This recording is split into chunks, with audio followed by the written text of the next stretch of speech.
Hey guys, so days Thursday, so araw ng kalayaan ngayon, so walang pasok. Siyempre, kasama ko yung baby ko, no. So shoutout sa kanya. So Angel Ash, siya yung pinakamagandang babaeng party ng buhay ko. At siyempre kasama ko, siyempre kasama pinakapangit kong asawa. No, hindi naman asawa kasi hindi pa naman kami kasal. Pling-pling lang muna. Then, ginagawa namin ngayon is kasama ko sila buong maghapon at syempre may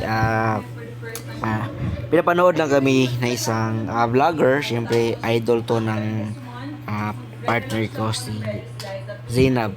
So, siya yung pinakamagandang vlogger na idol niya. So, siyempre, share ko lang dahil ngayong araw is sobrang grabe, nakapakasakit ng aking katawan at di ko na malayan na natutulog lang talaga ako ngayong araw. At yun, biglang sumakit yung batok ko, di ko alam kung ano nangyari at yun, di ko alam kung ano magiging epekto nito. Kaya ngayon, pinapasalamatan ko yung baby ko. Napakamaganda. So, kasi sumakit yung ulo ko kasi natutulog lang ako umaga hanggang hapon talaga. So, sabi, nakakapagod kasi sa trabaho, no, laging nakababad yung mata sa computer, also wala nang exercise. Di na pinapawisan, kaya mag-change lifestyle na tayo, guys. Siyempre kasama ko si Angel. So hi guys. So yun na nga guys.